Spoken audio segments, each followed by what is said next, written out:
the Protagonist Show. I'm Dan Vaughn, and this guy, I'm Josh Duder. Josh Duder. Welcome to the show. It's been a while, an extended break, but we're here. You know, hey, if someone ain't signing my checks, I can set my own schedule. You're a family man. I'm a rambling man. Actually, I'm a family man. I was gonna say you might be more family than me. Yeah. That's okay. How you been? How you holding up? We're in the month of February, the month of love. You know, yesterday I booked my round trip ticket to Newark International Airport to go see the New York Cosmos open up the USL League One season. So I'm doing great as I plan that trip. We're going to record that. That'll be an Away Days episode. Love to see it. Away days. You? I am just busy. So much busy. But I am here. I'm happy to be here. I'm limping through raising another kid. You know, it is what it is. 1-year-olds. I mean, I don't wait. What am I raising your kid? Nice. Real nice. Well, Josh, we know how this show works. We have 3 topics. We talk through them. We've got all kinds of things that we're going to talk about, including our viewing recommendations. We'll go off topic a little bit. We'll give the people what they want, but why don't you kick us off? Dan, I want to talk about the big news in the USL. They have dropped some information in regards to Pro Rel. I know that we first heard inklings about it about a year ago. We knew for sure it was imminent about 6 months ago, but now they have released some pertinent information, including some imagery that shows their pyramid. And I think we've all seen every new club and every new league always loves to share a pyramid image, but here's one that they have shared. If you would look it over while I read some bullet points. USL headquarters officially announced USL Premier as the title for its first division league. Of course they did, stating USL Premier League will serve as the top tier of a unified men's professional pathway that also includes the USL Championship and USL League One as part of this structure. The USL is aligning competition formats across divisions to support balanced schedules, credible movement, and future expansion. So as you look at this image they provided to help us visualize their strategy, what are your thoughts, Dan Vaughn, on their bullet points, and does anything stand out? I guess, Josh, as I look at this, and in post-production, I'll add it so that everyone can actually see what we're talking about. I guess what's new that we didn't know in this announcement? I kind of feel like, and I get it, right? Like oftentimes these announcements come in fits and starts through leaks and people sharing things, and sometimes a league wants to control a narrative, and so they kind of ignore those things and let everyone sort of feast on them. But I look at this and it's 3 tiers. We knew that was going to be the case. USL Premier, we knew that was going to be the case. We still don't know how big or how small that league is yet. So there's lots of questions about what teams are moving up, what teams are moving down. We know some of those teams that are aspirational in their intent to move up, but we don't really know yet what that looks like. USL Championship, we knew that was going to be the second tier, and USL League One was Division 3. I guess I throw that question back at you, Josh. What do we get out of this announcement and this, nice piece of Canva work that tells us anything that we didn't know? I mean, let's see here. They do say that they'll operate as a single national table, so that does tell me one thing about the way the point strategy should. Okay. What we could see is if they're going to say they have 20 teams, so their target is 20 clubs. That doesn't mean that they'll start with 20, but that's the long term is to stop at first division with 20. But that's basically a home. I would say ideally a home and away, right? And so if you look at the way Major League Soccer has sort of balanced theirs or kept theirs imbalanced, they have so many teams that they've gone to like a multi-division structure. I think this year they're introducing some sort of regional play, and then you play a team outside of your region once every other year or something. And I just feel like that becomes inconsistent and difficult to keep statistics for that are reliable. but also it varies from most of the world leagues so much that it's sort of hard. I don't know, it's hard to feel included in the spirit of the sport. And USL League One says their division, they will continue to grow nationally. Well, the next two divisions become static, which I think is important. So the championship and the premier will stop at a set limit of clubs, Dan, but the League One will become the entryway, the path into those two divisions, and that will allow that entry division to expand to as many teams as they can manage. That may be where we see regional play and schedules that are unbalanced. But I think that'll take that sort of brunt and allow the top to be Mhm. organized. Now, obviously, a huge part of the story, Dan, is MLS fans have asked me All to those MLS yeah, fans. the introduction of Pro Rel, which the specifics remain in the vault. I just got off a call with Kartik Krishnar that we should put out maybe in the next week, and he says there are parts of it that they haven't revealed the entirety to him. So, but they do sort of allude to it in their post here, and it says as the structure takes shape alongside the launch of USL Premier, the USL will introduce America's first promotion and relegation system, creating a connected, merit-based professional pathway that rewards performance. This is a word salad. We get this, but it'll deliver more matches of consequence players, whatever. Between now and 2028, we will probably see more new teams, but their entry strategies will have to be have to be better thought out. Where do you view, Dan? Where do you foresee the most growth in the USL system before Pro Rel hits? I think, and this is my opinion, so for whatever it's worth, just from the decade that we've covered lower league soccer, it feels so obvious to me that the natural starting point for any club going into the USL system is USL League One. It allows you to scale as you go, to figure out the level that your team belongs on, and kind of work out the kinks in the lower level before you attempt something higher. So for me, I think you will see some clubs trying to sort of leapfrog League One in hopes that they're going to be able to, go into championship and excel when Premier launches. But it just feels logical to me that you start in League One, you develop your operations, you work within the club to kind of feel out where do we need to do, like where's our opportunities, where are the things that we're strong at. You kind of stretch those muscles out in a league that fits you first, so that whenever you do make that jump, you're ready for it. And the example I'll point to, and everyone knows this, is Detroit City. Detroit City started off as an amateur club playing in the NPSL, developed there for 7 years, 8 years, I think, before moving up to NISA, which was a League One level, or a Division Three level at the time, league. Got the opportunity to play a couple of seasons there, continued to flesh out their operations, continued to fill out their front office, continued to add talent in their team throughout the team. And then when they came into Division Two soccer and championship, they were instantly competitive. And that's to me, I just don't. I understand that everyone thinks they've built the better mousetrap, and I get that. I understand that. Hmm. Everyone thinks they know better than everyone else. But when you look at what Detroit City has done, I don't understand why that wouldn't be, hey, I think that's the model that might make sense for us too. Yeah, there's always going to be differences in your market, or differences in your ownership structure, or the way in which your team sort of comes together. Obviously, I think there's luck also involved, which, who can change that either way. But I will say, I think that growing incrementally and smartly is the way to go, and it keeps you from, I think, getting over your skis. And in this game, you get over your skis, you're going to have trouble, and it's going to cost you a lot of money. Well, there are these, speaking of skis, I mean, there's been these inserts this week that could help you get over a little bit farther.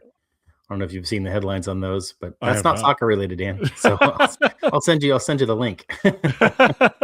Well, also in the USL world, the League Two front office announced their divisional alignment just last week. There'll be 158 teams spread out between 20 divisions. The newest addition is the Ranger division, which includes NPSL defectors Denton, Fort Worth, Lubbock, West Texas FC, and I'm not 100% sure, but I think McKinney Chupacabras made their debut last year in League Two. Also in that division are Texoma FC, who self-relegated from League One, for those of you who might remember. Mhm. Throughout the league, there are a few more great additions. But Josh, I'd ask you, after scanning the division breakdown, do any clubs stand out to you? Is it Motown? Is it Nova? Is it Annapolis? Who's the next great organization? I mean, everyone wants to be Vermont Green. Who's got the tools to get there? Vermont Green was the first Vermont Green, but there have been champions in this division of soccer before. I think that the Phantom up there in the same division as Vermont, I think that they are always very competitive. The Long Island Rough Riders are always very competitive. Great pedigree in those organizations. I'm really looking forward to League Two. I know that they've been dropping a lot of information bit by bit as the weeks go by. They're winding up to give us their schedules. Um, you know what? Annapolis has been a surprise smash hit in that division. Probably not a surprise to those who have organized the club, but to see the attendances that they've been able to pull together in Annapolis, not just for their men's team, but for also for their women's team, to sell out thousands and thousands of tickets to women's amateur soccer is phenomenal. It's a job well done. And I think you see there's going to be some new additions down in Florida as well. There'll be some great soccer out west. One of my favorite clubs every year at this division is San Francisco City FC, and that they're 100% membership owned. So the fans own the team. They decide on the kits. They help facilitate players to come operate through different local colleges. It's a great organization. Love San Francisco. And of course Ballard FC, we can't leave them out of the conversation. Everything they do seems to be great. They're moving on with a new coach, so we'll keep your eyes peeled. We'll be dropping some more information about League Two as that becomes available to us. Ballard FC, which was one of the teams and clubs that made an appearance in our away day series. I love them. I feel like there's a thread in there. Hmm. Well, speaking of teams that I love, Yes, sir. the U.S. women's national team is tuning up as they prep for next year's World Cup. They've been playing friendlies. They've got a lot of friendlies on the schedule right now. Last week was just more roughhousing for this team as they defeated Paraguay 6-0 and Chile 5-0 as well. The lineup against Chile is the least capped lineup in 25 years, 5.2 caps per player. So was definitely a bunch of fresh faces. Many of them had goals. And of course, this set of friendlies also saw the return of Trinity Rodman, and who had goals, I believe, in both matches. She subs in the match against Chile, gets the goal, and then does her celebration with Emma Hayes.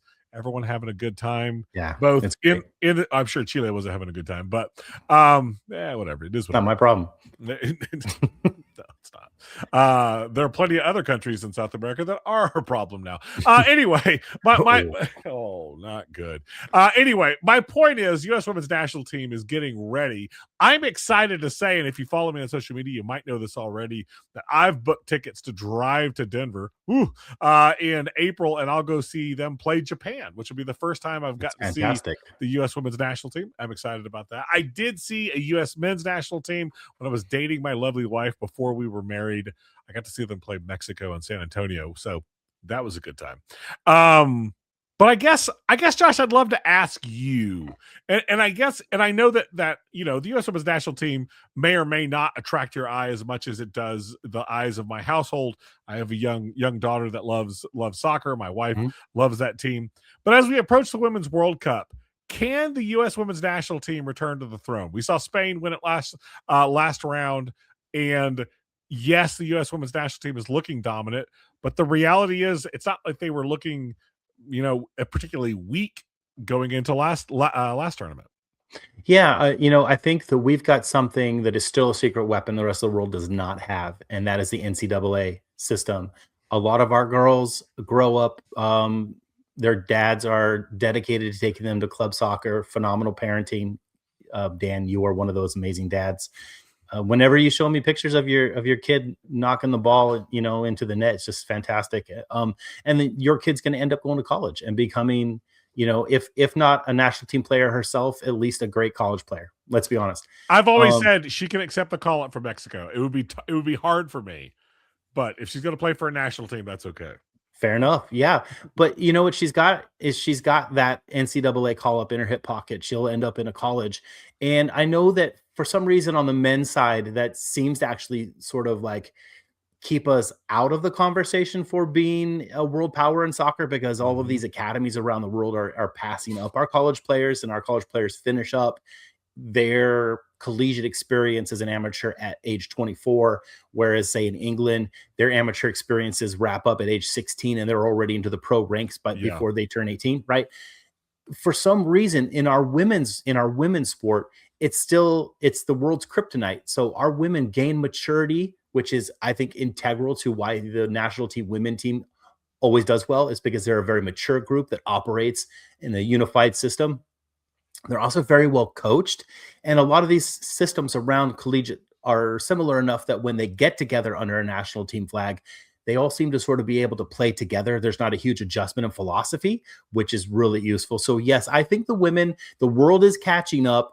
Their academy systems are really working out for them in other countries, but it's not quite to the tipping point where our NCAA system for our women is being overrun by that quite yet. Yeah, I think you're right, and I think that you touched on something that I think is fantastic, which is I think the addition of Emma Hayes with this kind of talent is going to go, I think, a long way to inspire and free up these incredibly talented women to shine. I think that under our previous coaching, it sort of calcified a little bit. It felt like very structured to benefit the veterans, and it feels like there's more life now in the Mhm. team since Emma Hayes took over, and she's fantastic. I mean, I love her to death. She seems fun. She does seem fun. She takes her role seriously, but I think she also knows how to cut loose, which for these young women I think is Mhm. important. But absolutely, I definitely agree with you. I think that it's interesting to see this class start to shine. Obviously, they won the last Olympics, Mhm. the Olympic competition pretty handily. I thought they played very well. I guess I'd love to know. This is one of my favorite conversations to have with you or anyone else that's a fan of a national team. Which how do you compare this generation, say, to the? I mean, this is a program that's won 4 World Cups. Mhm. How does this? How good is this generation? I mean, it's always difficult to compare players and programs across time. I mean, there's that eternal question: Michael Jordan or LeBron James in the world of basketball, and then Kobe fans always chime in.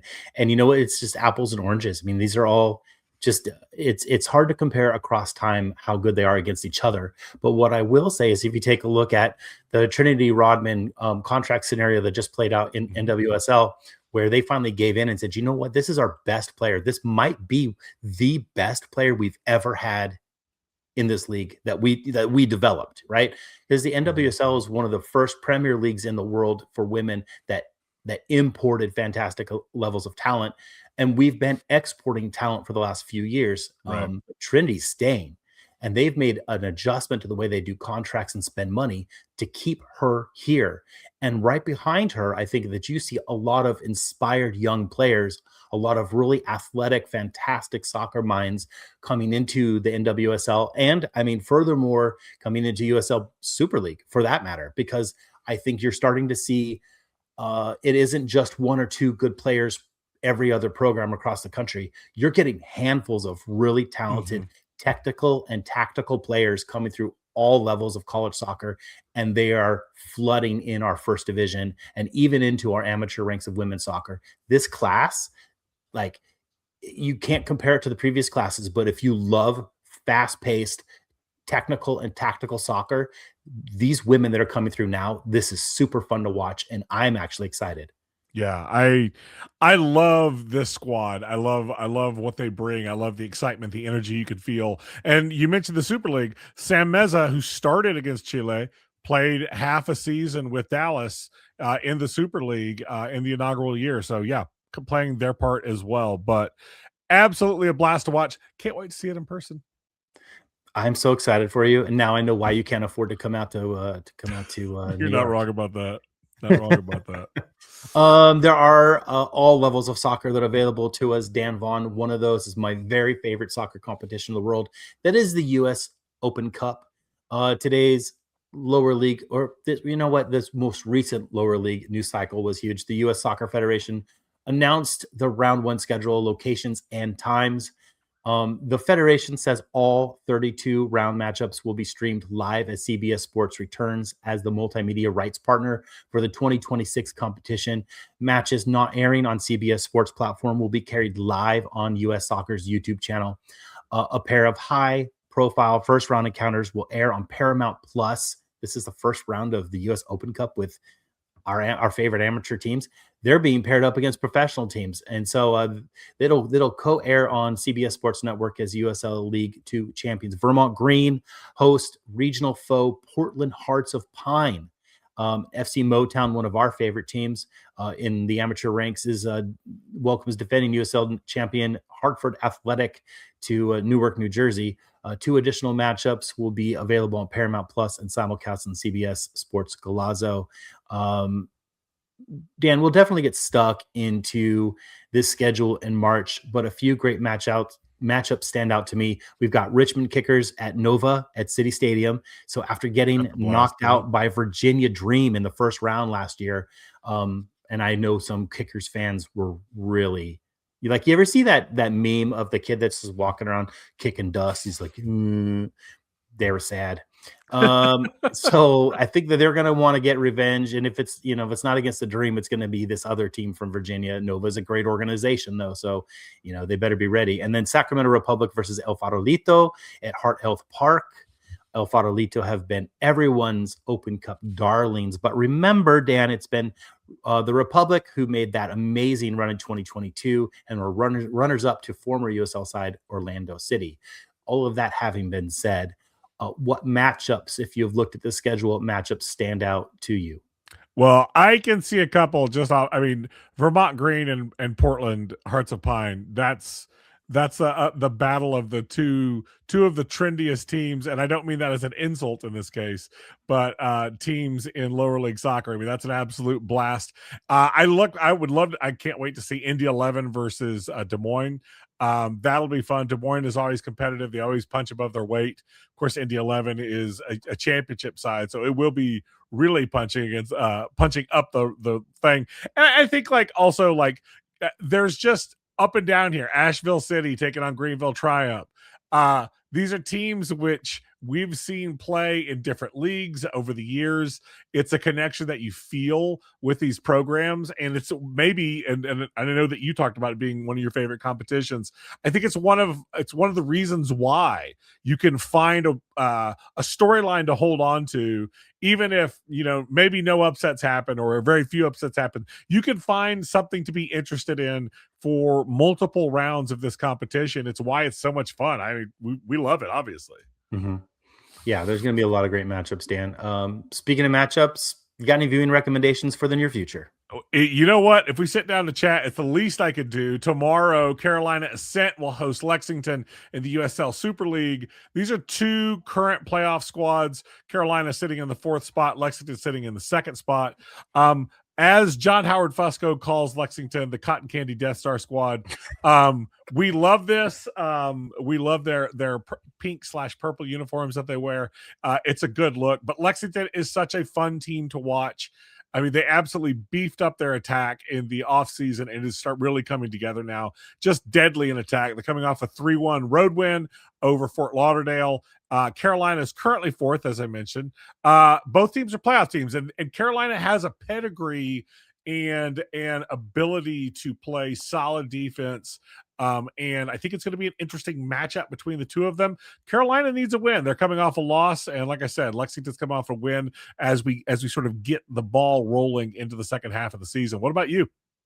This Sunday, New York International FC 2 are taking on Central Park Rangers 2 in the John Kilby Cup at Randall's Island Field in New York. Listen, I'm not going to be there. I'm not going to be able to watch that one. It may or may not be streamed. I'm not sure. So if you're looking for something that you can watch, check out KC Comets, their first place in the MASL, heading to Panther Arena to take on second place Milwaukee Wave.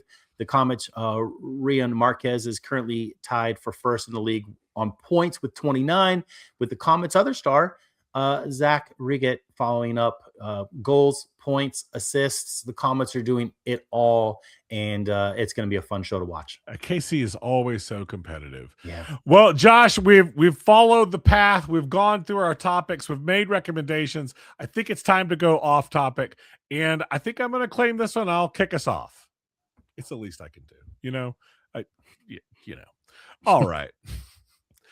Well, I want to talk about Manchester United because I am pumped. Manchester United right now on a 3-match win streak. Tomorrow morning we'll take on Tottenham, which are having a rough season, and we have every reason to think they could get another win.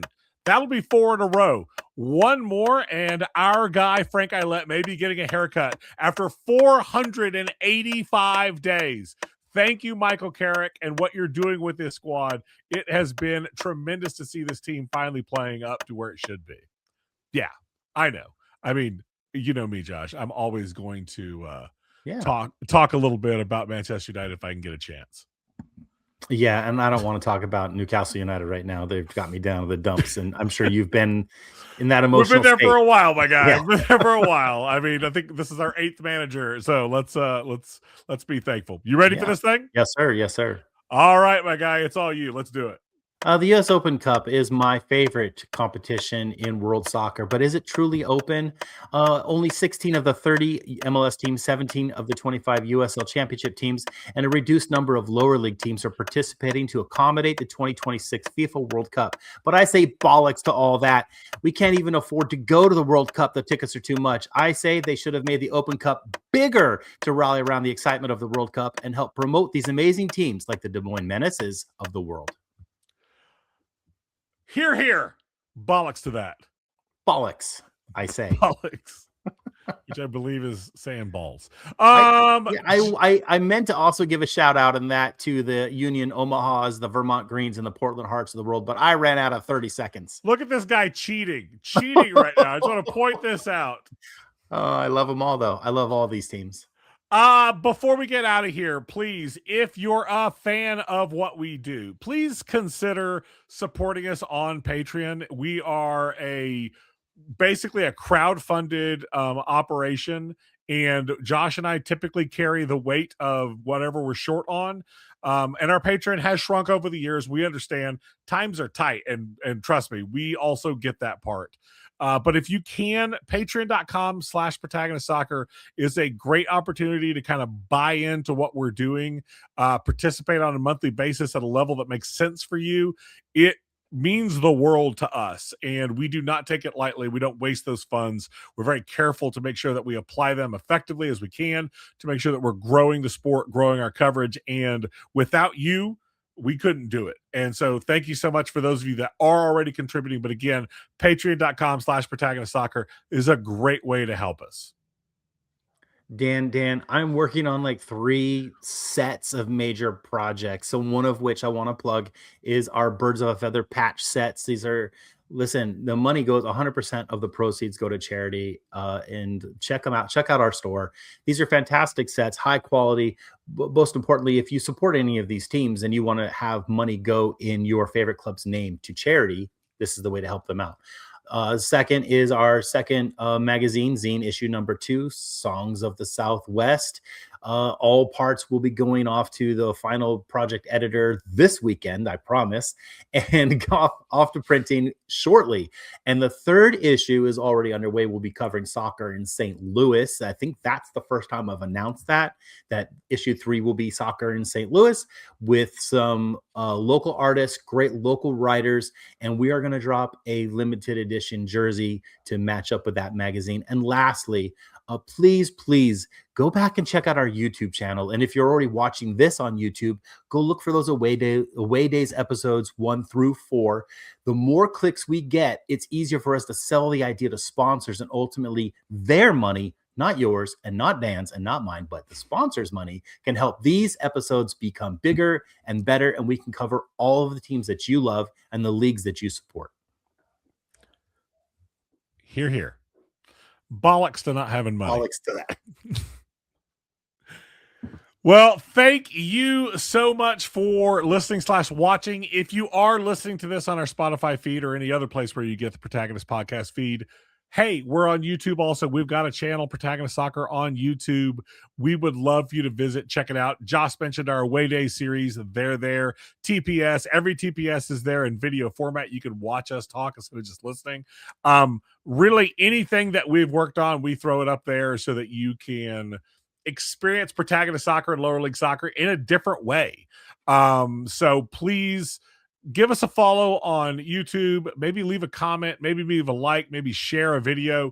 We would love that. It would help us do what we do because it gets us in front of more eyes so that we can drive the stories of lower league soccer. But Joshua Duda, that's it for episode 21 of the Protagonist Show. Thank you for all you do for this show. Thanks. I love it. That's it, listeners / watchers. Have a great rest of your day. And thanks for hanging out with us for half an hour. We'll see you soon.